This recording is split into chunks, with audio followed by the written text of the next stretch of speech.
kita masuki praktikum identifikasi bakteri, tapi yang kita saat ini mau kita lakukan identifikasi bakteri pada E. coli. Jadi adik-adik terutama timbang semua bahan-bahan kita ada di sebelah sini.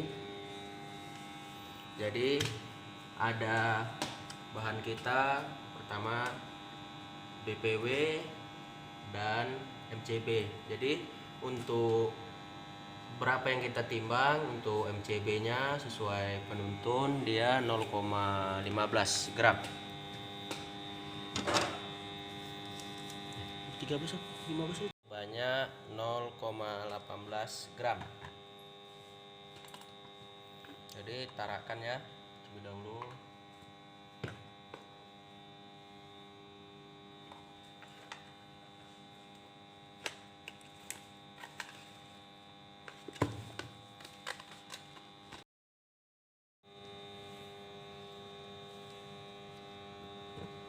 Tutup ya, itu masih 0,3. Kita kan untuk apa, ambil pada ujungnya ya, cepatkan sampai 0,18 gram.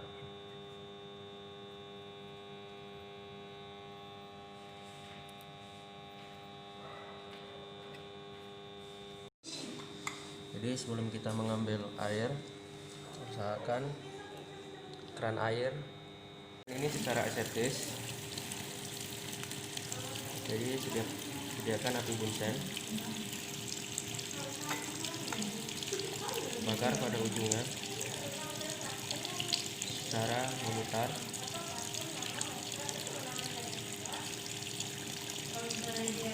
Kemudian ikatkan api bunsen, kita cukupkan sampai dengan 225.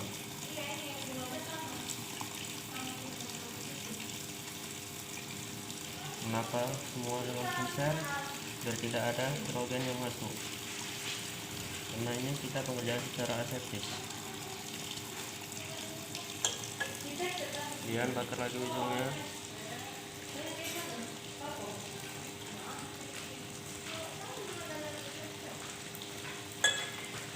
Tutup.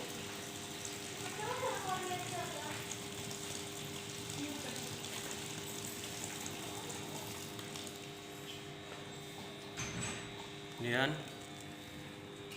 kita panaskan air lebih dahulu, baru kita memasukkan medianya.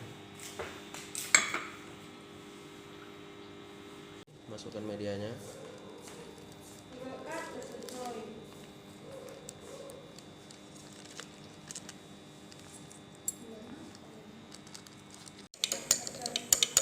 Oke, diaduk-aduk sampai dia merata medianya. Setelah nanti ini merata, pada proses praktikum sebelumnya ada percobaan 2. Ini kita dinginkan, kemudian kita sterilisasikan kembali di autoclave dengan suhu 121 derajat Celcius dengan kelamaan 15 menit ya. Setelah sterilisasi telah selesai, baru kita lakukan pengerjaan selanjutnya. Di depan saya ada sampelnya berupa air keran Deleusada. Kita mau mengetahui air keran Deleusada mengandung bakteri E. coli atau tidak, karena kalau di buku penuntun kita menggunakan es, karena E. coli dia dapat tumbuh walaupun di suhu 0 derajat. Dan di sini saya mengambil sampelnya berupa air keran Deleusada, karena E. coli ini dapat berefek kepada saluran cerna. Jadi biasanya orang yang telah terinfeksi E. coli dia akan mengalami diare. Jadi sampel ini saya ambil sebanyak 25 ml.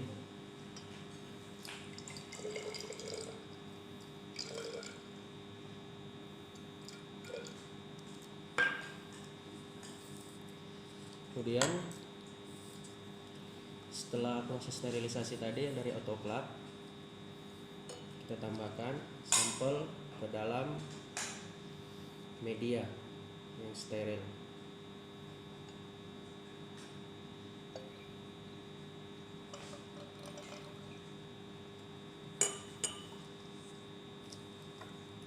Kemudian digoyang sampai 30 detik lamanya agar sampel dan media tercampur dengan homogen. Kemudian kita siapkan tabung reaksi sebanyak 2 tabung.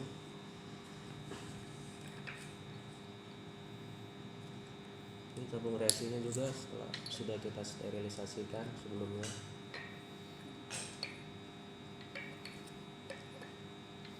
Jadi untuk percobaan 1 hari sebelum praktikum sudah dilakukan sterilisasi.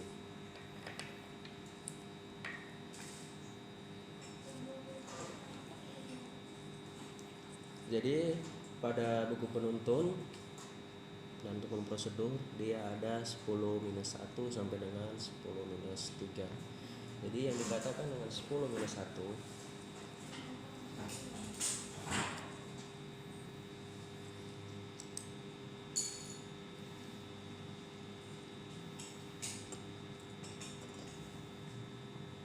yang dikatakan konsentrasi 10-1 itu dia yang dimulai dari yang di penambahan 25 ml air keran ataupun air sampelnya itu ke dalam media yang berisi 225 ml air.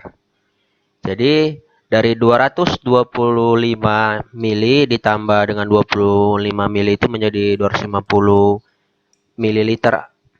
Jadi itu adalah 10 konsentrasi. Jadi untuk mendapatkan konsentrasi 10-2, maka dari 10-1 itu kita pipet sebanyak 1 mili. Tapi sebelum melakukan pemipetan, diharapkan pada 2 tabung reaksi sudah berisi media BPW. Jadi setelah media BPW-nya sudah terisi, maka itu terhitung 10-2 untuk konsentrasinya. Dan begitu juga untuk perlakuan 10-3.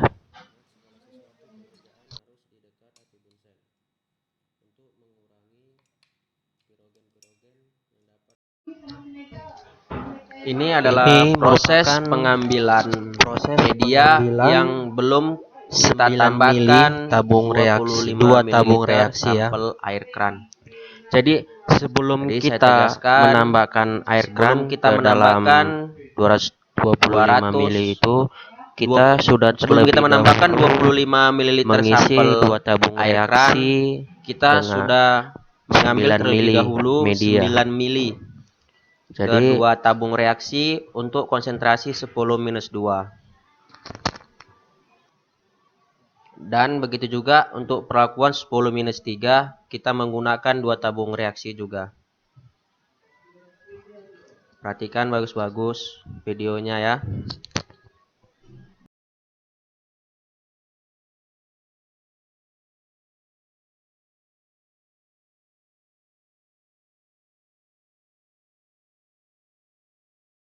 Jadi konsentrasi yang 10-1 yang di sini ya, yang lembaga.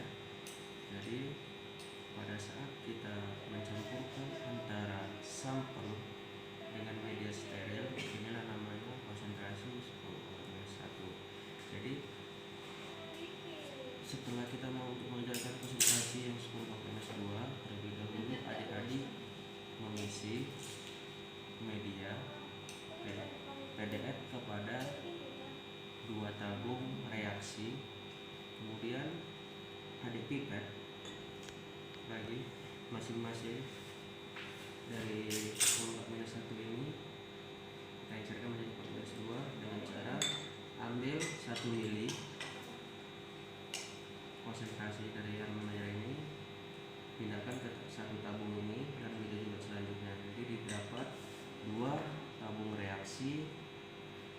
berisi 10 mili. Kenapa 10 mili?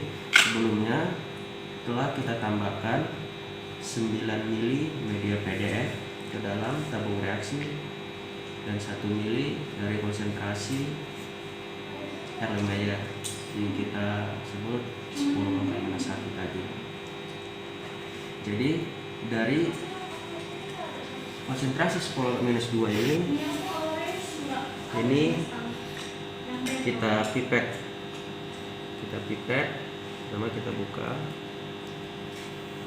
nah, pengerjaannya kita buka, kita ambil 1 mili.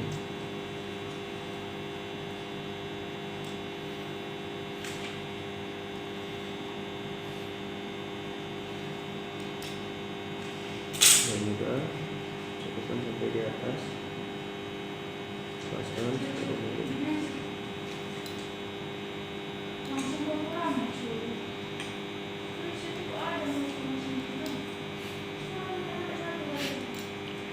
Bisa juga langsung 1 mili kita ambil. Ingat, perhatikan lagi sebagai ini secara kuantitatif.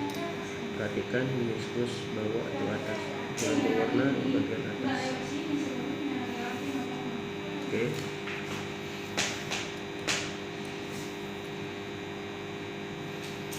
Kita pindahkan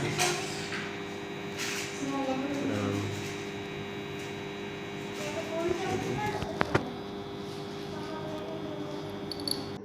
Setelah kita pemipetan 1 mili, kita pindahkan ke tabung reaksi yang berbeda, maka itu kita dapatkan konsentrasi 10⁻⁻3. Jadi setelah kita dapatkan konsentrasi 10-2 dan 10-3, maka semuanya kita pindahkan ke dalam cawan Petri. Nanti setelah di cawan Petri, kita masukkan ke dalam inkubator selama 28 jam sampai dengan 48 jam. Meletakkan pada tabung reaksi sebanyak 9 mili. Jadi untuk asas praduga ini kita sudah menyiapkan 3 tabung reaksi yang telah berisi media sebanyak 9 mili.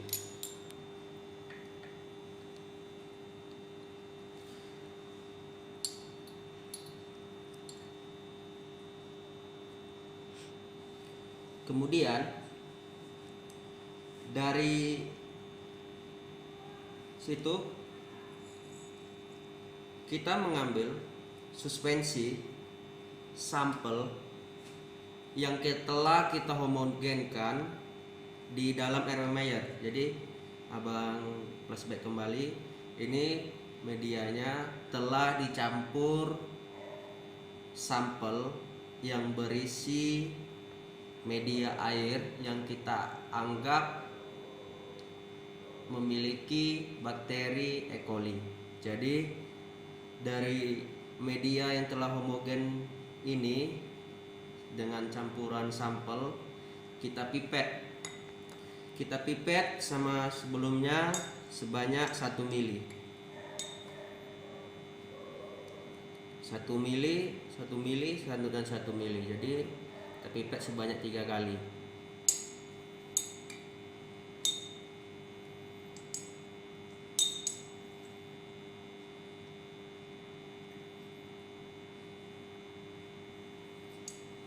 Oke. Masukkan suspensi sampel.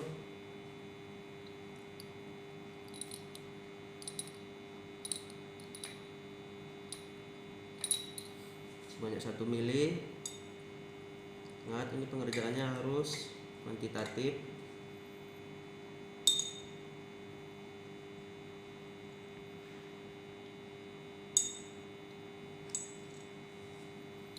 Kita pindahkan suspensi sampel tadi sebanyak 1 mili.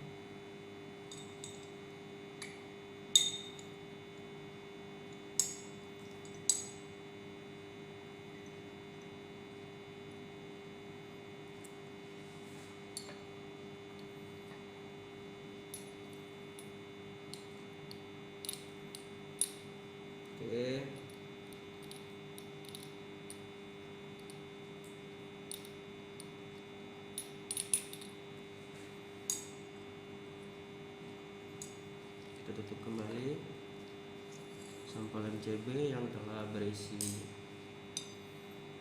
tercampur media. Jadi setelah kita dapati tadi, kita dapatkan 6 tabung reaksi yang telah berisi media yang telah berbeda. Ini kita masukkan ke dalam inkubator selama 24 jam. Jadi setelah 24 jam ataupun 48 jam nanti adik-adik baru bisa kita lihat kalau memang air tersebut berisi bakteri E. coli, maka akan terlihat gelembung udara. Jadi dia nanti bakterinya itu pada pinggir-pinggir tabung reaksi ini nanti akan ada gelembung-gelembung udara. Jadi dia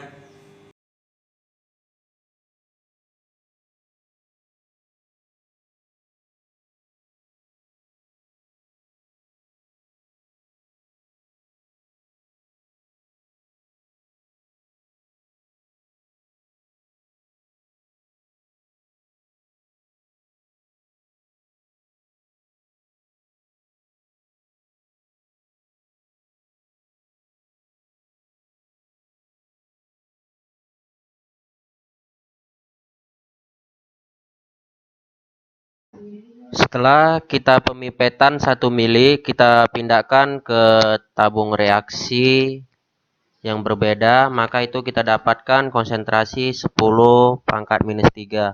Jadi setelah kita dapatkan konsentrasi 10 minus 2 dan 10 minus 3, maka semuanya kita pindahkan ke dalam cawan Petri. Nanti setelah di cawan Petri, kita masukkan ke dalam inkubator selama 28 jam sampai dengan 48 jam.